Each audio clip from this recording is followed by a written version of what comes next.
ማንቸስተር ዩናይትድ ገና በጊዜ ከኤፍኤ ካፕ ውጭ ሆኗል። አስቀድሞ ከኢኤፍኤል ካፕ ወይም ከካራባኦ ካፕ ውጭ መሆኑ ይታወቃል። አርሰናል ፖርትስሜዝን አሸንፏል። ሪያል ማድሪድ በባርሰሎና ተሸንፏል። ትናንትና የነበሩ ጨዋታዎችን በዝርዝር እንመለከታለን። ዳረን ፍሌቸር በማንቸስተር ዩናይትድ ይቆያል አይቆይም፣ የመጨረሻ ነገሮች አሉ። እንዲሁም ደግሞ ማን ይረከባል የዳረን ፍሌቸርን የጊዜ አሰልጣኝነት ሚና፣ ኦሌ ጉናር ሶልሻየር ወይስ ደግሞ ማይክል ካሪክ? የመጨረሻ ሂደቶች አሉ። መጨረሻ ላይ ማን ተወሰነ እንነግራቸዋለን። በስፋት የምናነሳው ጉዳይ ነው። ከዛ ውጭ ግን ዳረን ፍሌቸር ለማንቸስተር ዩናይትድ ተጫዋቾች ሀሳቡን ሲያካፈል ነበረ። በጋዜጣዊ መግለጫ ላይ ከጨዋታው መጠናቀቅ በኋላ ከቲኤንቲ ስፖርት ጋር የተናገራቸው ንግግሮች በጣም አስደንጋጭ ናቸው። በአንድ የቋሚ አሰልጣኝነት የሚሰራ የትኛውም አሰልጣኝ ሊናገረው የሚችለው ነገር አይደለም። ምንድነው ያለው? ስለ ብሩኖ ፈርናንዴዝም እናነሳለን። ሌሎችንም የማንቸስተር ዩናይትድ የዝውውር ጉዳዮች እየነገርናችሁን ቆያለን። ኮልቭስ ማቲያስ ማን የተባለ ተጫዋች ለማምጣት ፍላጎት አለው ተብሏል። አርሰናል ቤት የቤን ዋይት መልቀቅ ጉዳይ በስፋት እየተነገረ ይገኛል። ከዛ በተጨማሪም ሊቨርፑል ማንቸስተር ሲቲን የተመለከቱ ጉዳዮች ከቸልሲም ጋር በተያዘ እነ ክላውድ ማካሌሌም ያነሷቸው ጉዳዮች አሉ። በዝርዝር እየተመለከትናቸው እንቆያለን። በቻላችሁት በያላችሁበት ቆዩ። ቤስት ስፖርት ቻናልን ሰብስክራይብ አድርጉ፣ ቤተሰብነታችሁን አሳዩን። ይህንን ቪዲዮ ሰብስክራይብ ሳታደርጉ የተከታተላችሁ ከሆነም ሰብስክራይብ አድርጉ። ይህንን ቪዲዮ ላይ ካደርጋችሁ ጀምሩ። በቀጥታ ትናንትና ከተደረጉ ጨዋታዎች እንጀምራለን። በርከት ያሉ ነጥቦችን ነው የምናነሳው። አስቀድሞ ከተደረገው የአርሰናልና የፖርትስሜዝ ጨዋታ እጀምራለሁ። ከአርሰናልና ከፖርትስሜዝ ጨዋታ ጋር በተያዘ አርሰናል ገና 3ኛው ደቂቃ ላይ ቢሾፕ በጣም ጥሩ ግብ አስቆጥሮ 3ኛው ደቂቃ ላይ አርሰናል እየተመራ ነበር። ነገር ግን ዶዜል 8ኛው ደቂቃ ላይ በራሱ ግብ ላይ ኦንጎል አስቆጥሮ አርሰናል ወደ አቻነት መጣ። 25-51 እና 72ኛው ደቂቃ ላይ ጋብሪኤል ማርሴሊ 3 ግቦችን አስቆጥሮ የመጀመሪያ የተጫዋችነት ታሪኩን ሃትሪክ ሰርቷል። የመጀመሪያ 3 ግቡን በአንድ ጨዋታ ላይ ያስቆጠረበት የጨዋታውም ኮከብ ተብሎ የተመረጠበት ሆኗል። አርሰናል ከማዕዘን ምት አሁንም ስጋት የሆነበት በጣም አስገራሚ ግቦችን ከማዕዘን ምት ያስቆጠረበት ነበረ። በትናንትናው የጨዋታ መንገድ ላይ የተመለከትናቸው ለውጦች ነበሩ። በተለይ ደግሞ በሚኬል አርቴታ ቡድን ውስጥ ጋብሪኤል ማርሴሊ፣ ጋብሪኤል ጄሱስ እንዲሁም ኖኒ ማዱዌኬ በመጀመሪያ አሰላለፍ ላይ የገቡ ነበረው። ኤታን ዋኔሪ፣ ሚኬል ሜሬኖ 6 ቁጥር ነበረ። ኤበረቼዜ አማካኝ ስፍራ ላይ ተጣምሯል። በተከላካይ ስፍራ ላይ ባለፉት ጨዋታዎች ላይ ከነበሩ ተጫዋቾች መካከል ጋብሪኤል ማጋለሽ ብቻ ነው የነበረው። ክርስቲያን ኖርጋርድ ተከላካይ ቦታ ላይ ነበር የተሰለፈው። ቤን ዋይት፣ ሉዊስ ስኬሊ ቦታቸውን ይዘው ነበረ። ከፓሪዝ አባላ ጋር እንደተጠበቀው ነበረ።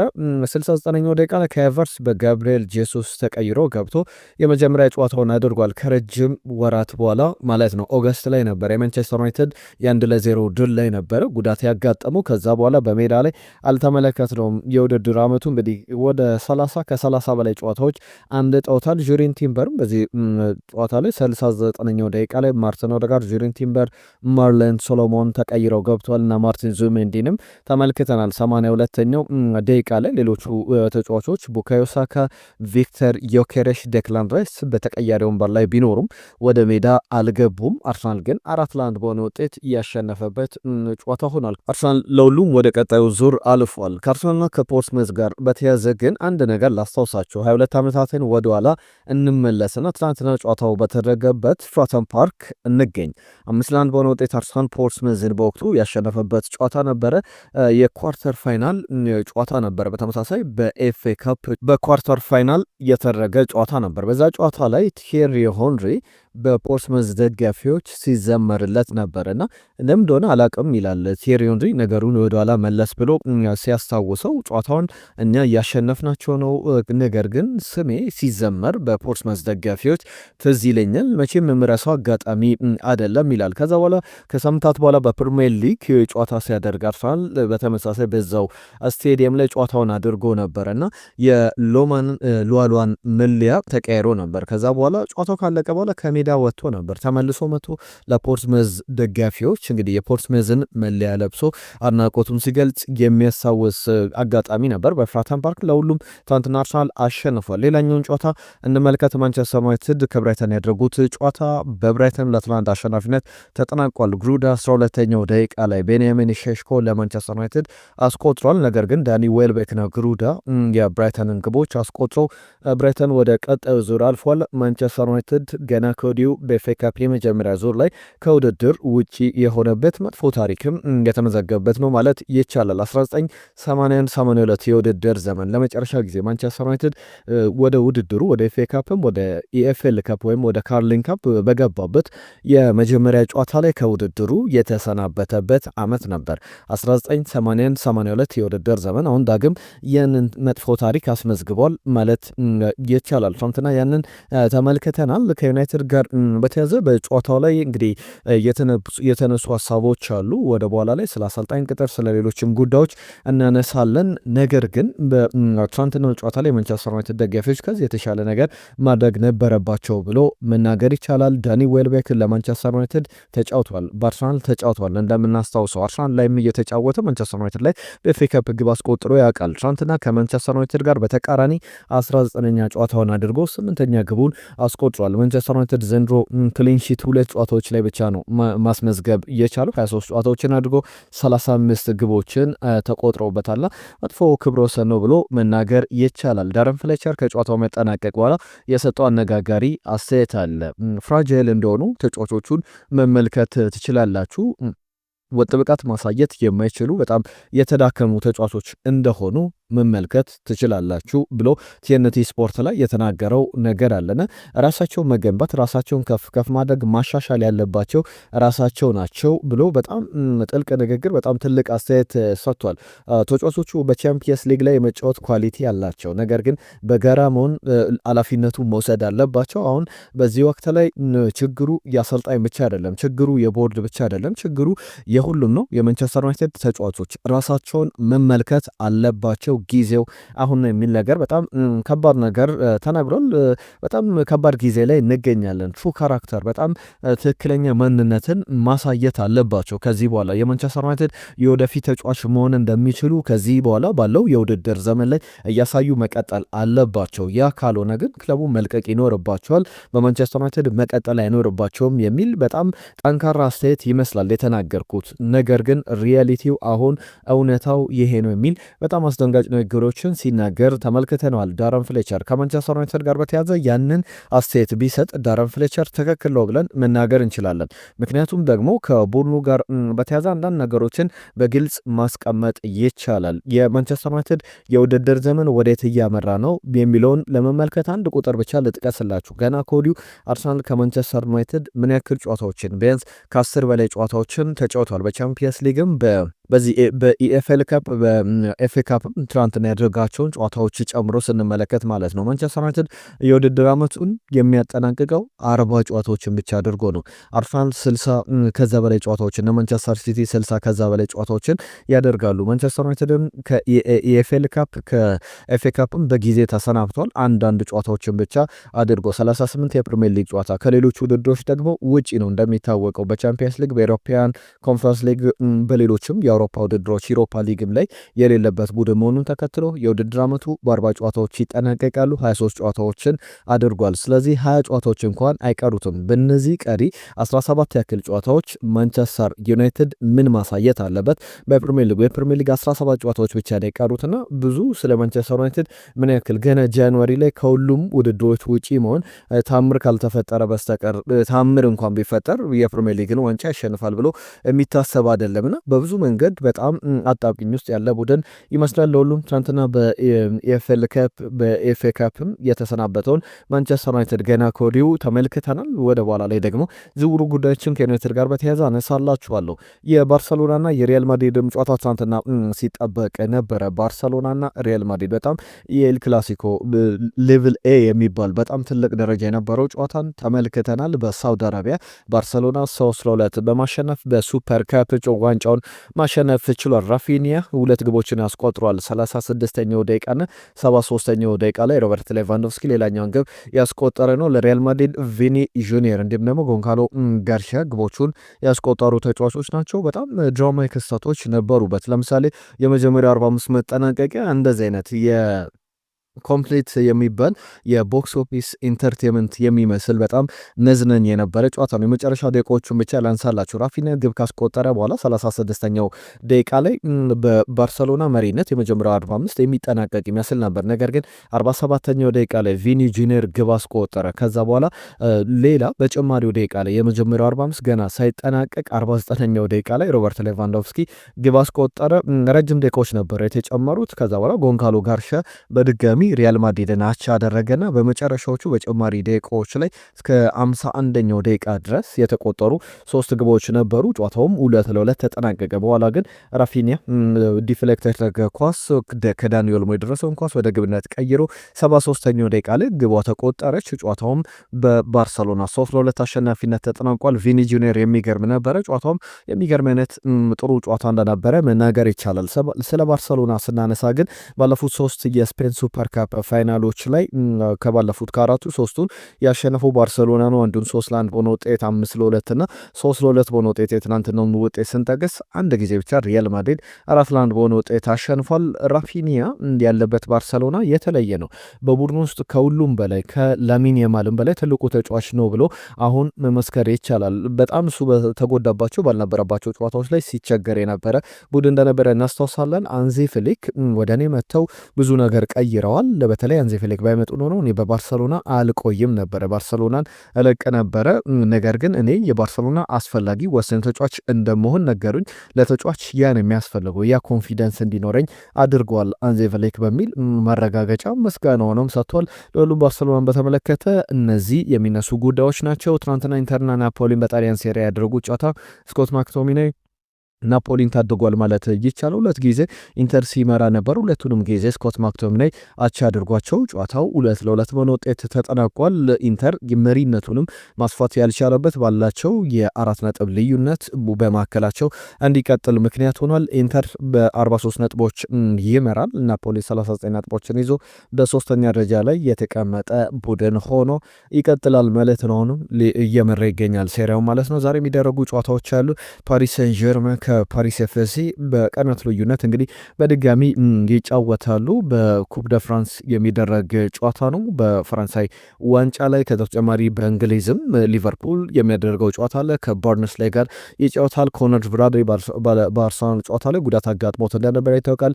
የጉልበት ጉዳት ነው። ከውድድር ዓመቱ ውጭ ስለመሆንና የቀዶ ሕክምና ስለማድረጉ የሚያሳዩ ዘገባዎችን ተመልክተናል። ምሽት 4:45 ሲል የሚጀምር ጨዋታ ነው። በሳውዲም አልሂላል ከአልናስር የሚያደርጉት ጨዋታ ክርስቲያኖ ሮናልዶ ሊጉን በረጅም ርቀት ሲመሩ ነበረ። ከዛ በኋላ ግን በተደጋጋሚ በተከታታይ ሽንፈት አጋጥሟቸው አሁን በ4 ነጥብ ልዩነት አልሂላል ዳግም ያምነው ሻምፒዮን አሊታድም እንደነበሩ ይታወቃል። ከዛ በፊት እና አልሂላል ሻምፒዮን ነበሩ።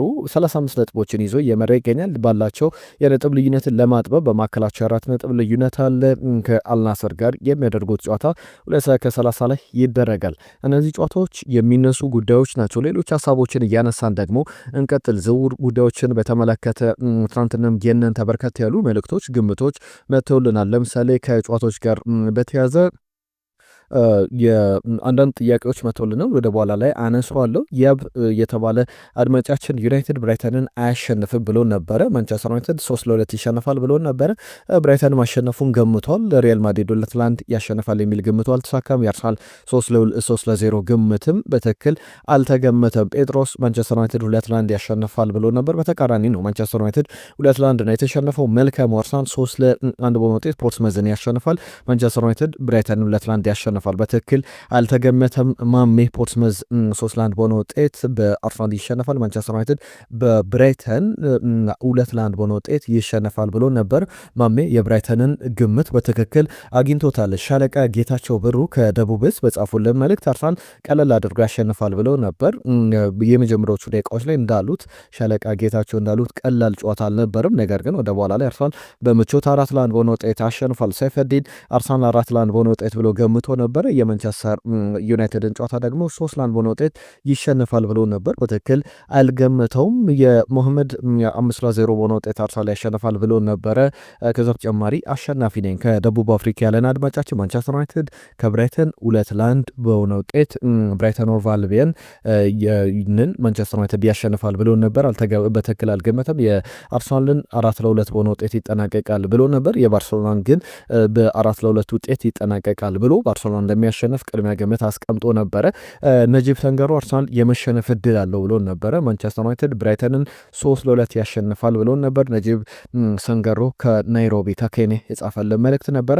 ትናንትና በትክክል ከገመቱ አድማጮቻችን መካከል ሙልጌታ ከደቡብ አፍሪካ በተለይ የማንቸስተር ዩናይትድን ጉዳይ 3-2 በሆነ ውጤት ማድሪድ ያሸንፋል ብሎ ነበር። በትክክል ገምቷል። ዩናይትድ 3-2 ብሎ አርሰናል ደግሞ 4-1 ሁለቱን ጨዋታዎች በትክክል የማድሪድ እና የአርሰናልን በትክክል ሙልጌታ ከደቡብ አፍሪካ ገምቷል። ከልብ እናመሰግናለን ስለተሳትፏችሁ።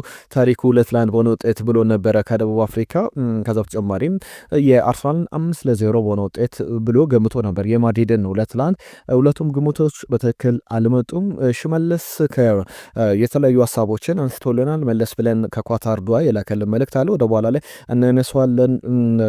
ያሲን በተለይ ከግምቶች ጋር በተያያዘ 3-2 በሆነ ውጤት ብሎ አስቀምጦልናል።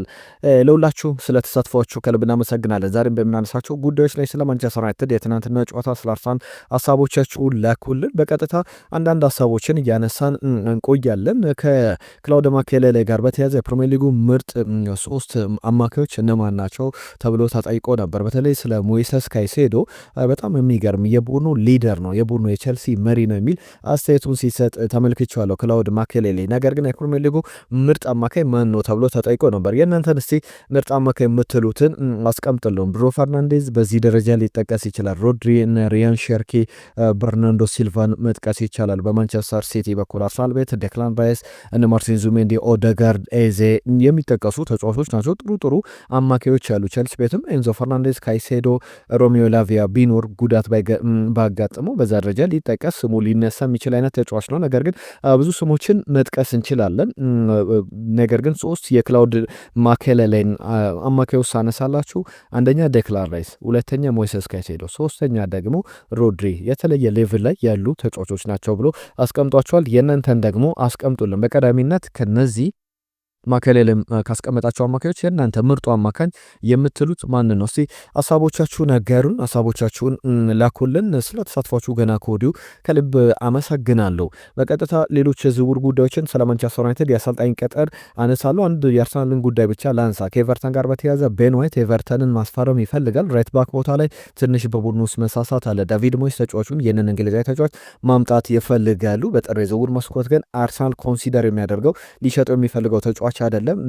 በምንም አይነት መንገድ ይህንን ስኳድ ማሳሳት አይፈልግም እየተባለ ይገኛል። እስከ 2028 ድረስ ውል አለው በአርሰናል የሚያውቀው። የአርሰናል ደግሞ ተጨማሪ 1 ዓመት እስከ 2029 ድረስ የተጫዋቹን ቆይታ ማራዘም ይችላል። ቤን ዋይት ግን 50 ሚሊዮን ፓውንድ ተከፍሎበት በደንብ አርሰናልን አገልግሏል እንደወጣበት ገንዘብ ብሎ መናገር ይቻላል። በመጨረሻም ግን ከክለቡ ጋር የሚቀጥል የሚመስለው ቢያንስ እስከ ውድድር ዓመቱ መጨረሻ ድረስ። የማንቸስተር ዩናይትድን ጉዳይ ላንሳላችሁ። ከማይክል ካሪክ ጋር በተያያዘ ማን ነው ፌቨራይት የሚለው ጉዳይ ወደ ካሪክ እያዘነበለ ይገኛል ተብሏል። የማንቸስተር ዩናይትድ አመራሮች ከኦሌ ጉናር ሶልሻየርም ከማይክል ካሪክ ጋርም ቆይታ አድርገው መጨረሻ ውሳኔያቸው ግን ወደ ማይክል ካሪክ እያዘነበለ እንዳለና በሚቀጥሉት 24 ሰዓታት ውስጥ የማንቸስተር ዩናይትድ ጊዜያዊ አሰልጣኝ የሚቀጥሉትን 17 የፕሪሚየር ሊግ ጨዋታዎች የሚመራው አሰልጣኝ ሌላ ውድድር ላይ ማንቸስተር ዩናይትድ ስለሌለ በሚቀጥሉት 17 ጨዋታዎች ዩናይትድን ማን ይመራል በሚለው ጉዳይ ላይ ማይክል ካሪክ የበለጠ እድሎችን እንደሚያገኝ እየተጠበቀ ይገኛል። ኦሌ ጉናር ሶልሻየርም ማይክል ካሪክም ከዩናይትድ አመራሮች ከነ ጄሰን ዊልኮክስ ከነ ኦማር ቤራርዳ ጋር ንግግር አድርገዋል። ነገር ግን በማንቸስተር ዩናይትድ 12 ዓመታትን በተጫዋችነት ከዛ በኋላ 3 የጊዜ አሰልጣኝነት 3 ጨዋታዎችን መርቶ እንደነበረ 2021 ላይ እናስታውሳለን። ማይክል ካሪክ ጥሩ አማካይ ነው። በጣም የአይኪው የእግር ኳስ ኖውሌጁ ጥሩ ነው ተብሎ ይገለጻል። አንዳንዶች እንዲሁም ባለፈውም ሳነሳላችሁ ነበር ኦሌ ጉናር ሶልሻየር ለዩናይትድ የሚመጥን አይነት አሰልጣኝ አይደለም ብለው ያነሱታልና ምክንያቱም ታክቲካሊ ማይክል ካሪክ ከዌስተን ማኬና ነበር ብዙ ስራዎችን የሚሰሩት ብለው ማይክል ካሪክ እንዲመጣ ይፈልጉ ነበር። የዩናይትድ ሰዎችም ከተነጋገሩ በኋላ የመጨረሻው ነገር ወደ እሱ እንደሄደ እየተሰማ ይገኛል። ትናንትና የብሩኖ ፈርናንዴዝ የማህበራዊ ትስስር ገጽ ወይም የቀድሞ ትዊተር ወይም አሁን ኤክስ የሚባለው የማህበራዊ ትስስር ገጹ ተጠልፎ እንደነበረ ተመልክተናልና በምሽት ላይ ከተፖሰቱ ልጥፎች ወይም በኤክስ የትዊተር ገጹ ከተለቀቁ ነገሮች መካከል አንደኛው አሸነፍንም ተሸነፍንም ሁልጊዜ እኔ አሸንፋለሁ ብሎ የገንዘብ ምልክት ያለበት ነገር ሲያወጣ ነበር። ያ ማንቸስተር ዩናይትድ ተሸነፈም አልተሸነፈም ገንዘቤን አገኛለሁ የሚል ነገር አለው እና ማንቸስተር ዩናይትድ በኩል በጣም ነውጥ ሊፈጥር የሚችል ነበር ተጫዋቹ ቢለው፣ ነገር ግን የማህበራዊ ትስስር ገጹ ተጠልፎ እንደሆነ የሚያሳዩ ምስሎችን ከዛ በኋላ መረጃዎችም እሱም ያንን አረጋግጦታል። ከዛ በተጨማሪ ኢኒዮሶችን ሰር ጂም ራትክሊፍን ከማንቸስተር ዩናይትድ እናሰናብታቸው የሚልበትም አባባል እንዲሁ ተፖስቶ ነበረ በማህበራዊ ትስስር ገጹ ላይ። በጣም አነጋጋሪ ሆኖ የተመለከትነው ጉዳይ ሆኖ አልፏል። ለሁሉም በጣም የሚያስገርም ጉዳዮችን የተመለከትንበት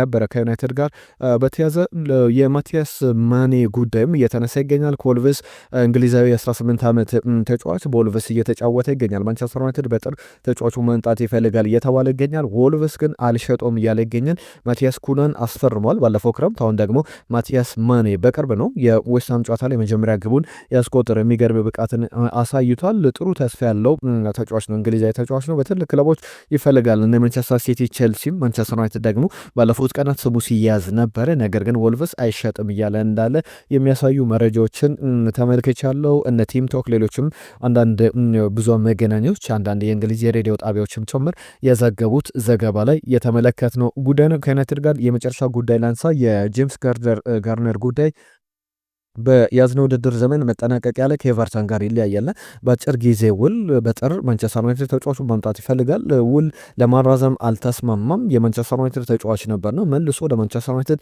የሚመጣበት እድል ካለ ዩናይትድ ይሞክራል እየተባለ ብዙ ሀሳቦች እየተሰጡ ይገኛሉ። ከሽመልስ ጋር በተያያዘ ትናንትና በጻፈልን መልእክት ለእኔ የአፍሪካ ዋንጫው በጣም ድንቅ ነው፣ የሚገርሙ ጨዋታዎችን እየተመለከተ እንገኛለን ሲል ነበር። በጣም የአፍሪካ ዋንጫ የአውሮፓ እግር ኳስ ጥራት ደረጃ ላይ እንዳለ ያየንበት ነው። ለምሳሌ የግብፅና የኮትዲቯር ጨዋታ በጣም ምርጥ ጨዋታ እንደነበር አንስቶልናል ሽመልስ ከኳታር ዷከል ብናመሰግናለን። በትክክልም ያንን የተመለከትንበት ነው። እዚህ ጋር አንድ የአፍሪካ ዋንጫ ጉዳይ ላንሳላችሁ። በአፍሪካ ዋንጫ ላይ የአልጄሪያ ብሔራዊ ቡድን አባላት ይቅርታ የጠየቁት የአልጄሪያው ተጫዋች ሙሐመድ በተለይ በሱ አቋቋም ደጋፊ የዲሞክራቲክ ሪፐብሊክ ኮንጎ ደጋፊ ሚቼል ኩካ ላይ ሲያላግጥ ነበር ነው በኋላ ይቅርታ መጠየቁንም የአልጄሪያ እግር ኳስ ፌዴሬሽንም ሳነሳላችሁ ነበረን። ናይጄሪያም በአልጄሪያ አልጄሪያን ከማሸነፏ በፊትም እንዲሁ ወደ ብሔራዊ ቡድኑ ተጠርቶ አንዳንድ ነገሮችን ሲያሳውቁት እንደነበረ እናስታውሳለን። ከዚሁ ጋር በተያያዘ አንዳንድ ጉዳዮች ይነሳሉ። ከዲሞክራቲክ ሪፐብሊክ መመለስ ወደ አፍሪካ ዋንጫ መውጣቷ ጋር ተከትሎ ወደ ሀገሩ ሲመለስ የዲሞክራቲክ ሪፐብሊክ ኦፍ ኮንጎ ፕሬዚደንት ፌሊክስ የጂፕ መኪና ሽልማት አበርክተውለት ተመልክተናል። ሁሉ የሚያነጋግር ጉዳይ አይደለም። የያን ዲያሞንዴን ጉዳይ ላንሳላችሁ። ከያን ዲያሞንዴ ጋር በተያዘ በሊቨርፑል በጣም በጥብቅ የሚፈለግ በማንቸስተር ዩናይትድ በአርሰናል የሚፈለግ አይነት ተጫዋች ነው። እሱ ለዚህ ምን ላይ ሰጥቷል። የአርቢ ላይፕዚግ ተጫዋች ነው። ገና 6 ወራትን ነው በአርቢ ላይፕዚግ ያሳለፈው። አንድ አስተያየት ሰጥቷል። አሁ የሊቨርፑል ደጋፊ ነኝ፣ አባቴ የሊቨርፑል ደጋፊ ነው፣ ወደ ሊቨርፑል መሄድ እፈልጋለሁ፣ ምክንያቱም የአባቴን ፍላጎት ማሟላት አለብኝና የሊቨርፑል ደጋፊ በመሆኑ ለሊቨርፑል ብጫወት በጣም ደስተኛ ነኝ የሚል ፍንጭ ሰጥቷል። በእርግጥ ያ የመጨረሻ ነገር ላይሆን ይችላል። እንደዚህ አይነት አስተያየቶች ሁሉ ጊዜ ይሰጣሉ። ለምሳሌ አንቶኒዮ ሴሜኒዮ የአርሰናል ደጋፊ ነው። አርሰናልን ሲደግፍ ነው ያደገው። ነገር ግን በአርሰናል በኩል ተጫዋቹን ማስፈረም አልቻለም። ወይም ተጫዋቹ ማንቸስተር ሲቲ ምርጫው አድርጎ ወደ ፔፕ ጋርዲዮላ ቡድን መሄዱ ይታወቃልና እንደዚህ አይነት ነገሮች ሁሉ ጊዜ ወደሚፈልጉት ወደሚደግፉት ክለብ አይሄዱም። ያን ዳያመንድም ያንን አስተያየት መስጠቱ ወደ ሊቨርፑል ይሄዳል ማለት አይደለም። የሊቨርፑል ፍላጎት ሌሎችም ክለቦች የሚሄዱበት አካሄድ ይጠበቃል። ትናንትና መቅደላዊት ግርማ እንዳሳብ ጽፋልን ነበረ። ሴሜኒዮ ወደ አርሰናል መጥቶ ነበር ወይ በአርሰናል ነበረ እንዴ የሚል መልእክት ልካልን ነበረ። በአርሰናል እንግዲህ ሪጀክት ተደርጎ አድርጓል። ወደ አርሰናል መጥቷል ሳይሆን በፉላም በአርሰናል በክሪስታል ፓላስ አይነት ቡድኖች 15 ዓመቱ ላይ ያለ አንድ ዓመት ሳይጫወት ነበር ያሳለፈው። ክለብ አጥቶ አርሰናልንም ጠይቆ አርሰናል አልፈለገውም ነበር። ሪጀክት የተደረገው ተጫዋች አሁን በድጋሚ በአርሰናል ሲፈለግ በትልቅ ክለቦች ሲፈለግ እንደነበረ የተመለከትንበት እንደነበረ እናስታውሳለን። አንድ አስገራሚ ዝውውር ተመልክቻለሁ ከዝላታን ኢብራሂሞቪች ልጅ ጋር በተያያዘ ማክሲሚሊያን ኢብራሂሞቪች ይባላል። 19 ዓመቱ ላይ ይገኛል። ወደ አያክስ አምስተርዳም መቀላቀሉ ከኤሲ ሚላን ተሰምቷል። 2001 ላይ 19 ዓመቱ እያለ ዝላታን ኢብራሂሞቪች በተመሳሳይ ወደ አያክስ አምስተርዳም አምርቶ ነበረ። እንግዲህ አባትና ልጅ በአንድ ጎዳና እየተመለከትናቸው እንገኛለን። ክቡራትና ክቡራን አዳዲስ የዝውውር ጉዳዮችን በርከታ ያሉ መረጃዎችን አነሳን። አብራችሁን ስለነበራችሁ ከልብ እናመሰግናለን።